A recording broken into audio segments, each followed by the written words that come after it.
Breaking $1 million lawsuit has just rocked the WNBA, and at the center of it all is superstar Caitlin Clark. After being drug tested an unbelievable 11 times in a single season, Caitlin's legal team has taken direct aim at WNBA Commissioner Kathy Angelberg, alleging targeted harassment, abuse of power, and career sabotage was the league trying to silence its most explosive talent, or is there a deeper agenda behind the scenes? This is more than basketball. This is a scandal that could shake the very foundation of women's professional sports. Stay with us as we expose the paper trail, dissect the hypocrisy, and reveal what fans, insiders, and even players are calling the biggest PR disaster in WNBA history. What we seen today was greatness. This was similar to the Michael Jordan flu game. I mean, it's up there type deal, bro. Caitlin Clark just handed the New York Liberty the ass whooping of a lifetime. And what's crazy about all of this is that the referees couldn't even save them. See, last time the referees was able to save New York, and they walked away with the victory. Just minutes after one of the greatest individual performances of the season, 32 points, 12 assists, logo range threes, Caitlin Clark was once again handed a drug test, her 11th this season. The average WNBA player is tested around 3 times a year. Caitlin 4 times more than that after every win, after every highlight. The message: if she dominates, she must be cheating. And now it's gone too far. Clark's legal team has filed a multi-million-dollar lawsuit against Commissioner Kathy Angelberg, accusing the WNBA of repeated harassment disguised as due process. What a game. The Indiana Fever snap in New York Liberty's undeniable. The word undeniable exists for a reason, and it applies to Caitlin Clark. She is just absolutely undeniable, and her return to the Indiana Fever showed it once again. It felt like a jolt of energy to the WNBA, obviously to the Indiana Fever. What really stuns fans is the pattern. Every single time Caitlin Clark delivers a breakout performance, she's tested. Coincidence? Sources inside the Indiana Fever say absolutely not. These tests aren't random. They're targeted, timed, intentional. After defeating the Liberty's undefeated streak, tested after returning from injury with a 32-point clinic, tested. Meanwhile, other stars who've made controversial statements or had rough seasons, radio silence, zero tests, zero accountability. The fans' livid Twitter, TikTok, YouTube all exploded with rage and humor. One post read, "Caitlin Clark gets drug tested for breathing too confidently." Another, "Better drug tests the scoreboard." Next, memes flooded social media faster than a Clark crossover. But beneath the humor lies a real issue. Why is the WNBA targeting the very player who's saving the league's ratings instead of celebrating her greatness? The league is questioning it. Here's where it gets truly ugly: the hypocrisy. Remember when Brittany Gurrier threw a racially loaded insult toward Caitlin? The league silent. What about elbows thrown during games? Refs looked away. But when Caitlin hits logo threes, mandatory lab. Visit the WNBA claims to support all its players, but time and time again Clark gets the microscope while others get a pass. One viral tweet said it best: Clark hits THRE's drug test, Gurrier hits slurs, press silence. It's not just unfair, it's systemic, and it's sending a horrifying message to future generations.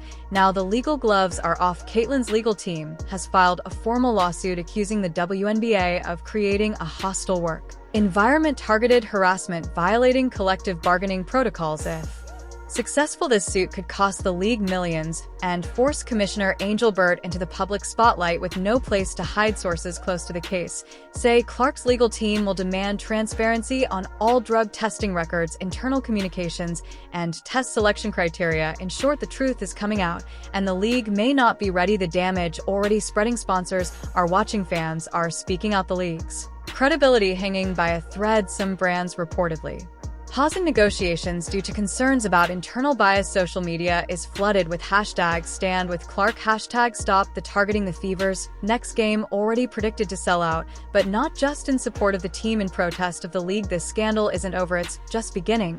And the real question now is, will the WNBA survive if it continues treating its brightest star like a criminal? 11 drug tests, one lawsuit, and a firestorm the WNBA never saw coming. Is Caitlin Clark the victim of Systemic league bias, or is she simply too great to ignore? Without consequence, we'll be following this story as it develops. Subscribe, hit that notification bell, and comment below. Do you believe the WNBA is targeting Caitlin Clark? This is far from over, and next time the headlines might be even bigger in a move that's sending shockwaves through the sports world. Caitlin Clark's legal team has officially filed a multi-million-dollar lawsuit against the WNBA and Commissioner Kathy Angelbert after being forced to undergo 11 drug tests in just her rookie season.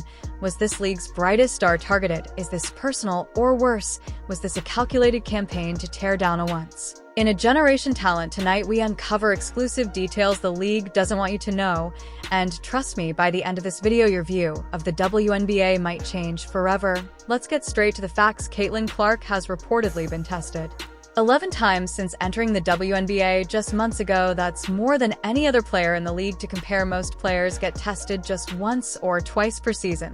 So why is Clark's number skyrocketing? The league says it's random, but data analysts and fans are calling that bluff. Statistically, the chances of being tested this many times randomly less than 0.00001%. That's not just improbable, it's deliberate. This isn't some player who just burst onto the scene. Caitlin Clark has been a basketball prodigy for years. Those logo threes, she's been draining them since college. Her court vision, her IQ, her impact, nothing about her success is new. So why is it that when a woman reaches this level of dominance, especially in this league, suspicion follows instead of celebration? Sources close to the situation claim Commissioner Kathy Angelbert was directly involved in clearing or escalating some of Clark's tests, while the league insists it's all protocol. Internal murmurs suggest pressure from above. Angelbert's tenure as commissioner has already faced criticism, but this may be her biggest scandal yet.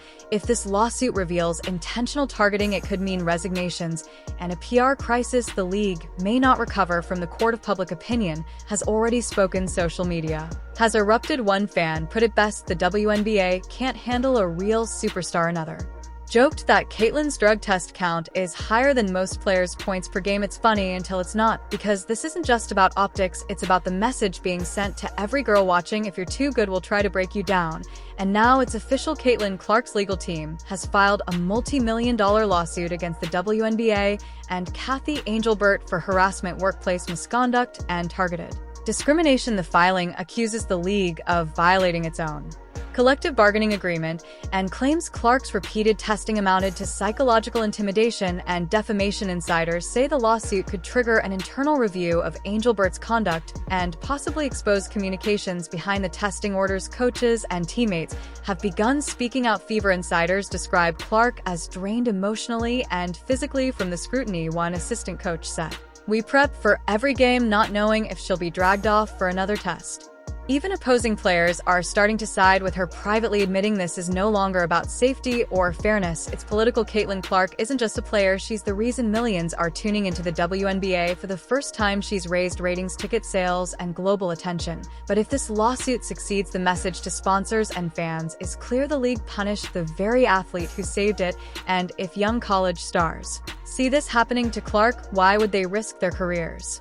Here next, in a time when women's sports are finally getting the spotlight they deserve, the WNBA had a golden opportunity to lead with integrity, with vision. Instead, they chose suspicion. Now, as Caitlin Clark steps into the national spotlight again, this time as the face of a legal battle, one question remains: will the league evolve and protect its stars, or destroy itself from within? What do you think? Was this about safety or sabotage? Should Kathy Angelbert step down? And how should the WNBA respond? Now that this lawsuit is public, drop your thoughts in the comments, like if you stand with Caitlin, and don't forget to subscribe for more real sports journalism with no filters and no fear. We'll be following the story until the final whistle blows.